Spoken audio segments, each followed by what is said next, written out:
Hotel ஸ்டைலில் tiffin sambar எப்படி பண்ணுறதுன்னு பார்த்துடலாமா? இட்லி, தோசை, பொங்கலுக்கு பெஸ்ட் காம்பினேஷன் இந்த சாம்பார்.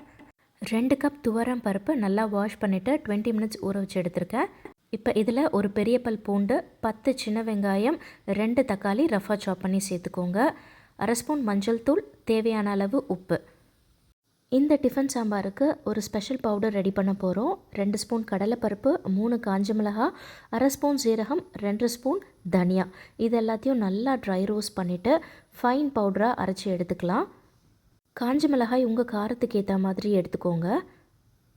இப்போ அரைச்ச பவுடரை குக்கரில் சேர்த்துட்டு இப்போ எல்லாத்தையும் நல்லா கலந்து விட்டுட்டு மூடி வச்சு ஒரு 3 விசில் விட்டு எடுத்தோம் அப்படின்னா பருப்பு நல்லா வெந்து வந்துடும். நல்லா வெந்து வந்ததுக்கப்புறமா ஒரு சின்ன எலுமிச்சை சைஸில் புளி கரைச்சி வச்சுருக்கேன். அதை இதில் சேர்த்துட்டு புளியோட பச்சை வாசனை போகிற அளவுக்கு ஒரு 10 நிமிஷம் இதை நல்லா கொதிக்க விடலாம். ஃபைனலாக தாளிப்புக்கு ஒரு பேனில் 2 ஸ்பூன் எண்ணெய் சேர்த்துக்கோங்க. கடுகு, சீரகம், 2 காஞ்ச மிளகாய் கிள்ளி சேர்த்துருக்கேன். கொஞ்சமாக பெருங்காயத்தூள், கருவேப்பிலை, கொத்தமல்லி. தாளிப்பை சேர்த்துடலாம். அவ்வளோதாங்க, நம்மளுடைய ஹோட்டல் ஸ்டைல் டிஃபன் சாம்பார் சூப்பராக ரெடி ஆகிடுச்சு. கண்டிப்பாக ட்ரை பண்ணி பாருங்கள், ரொம்ப நல்லாயிருக்கும். பை.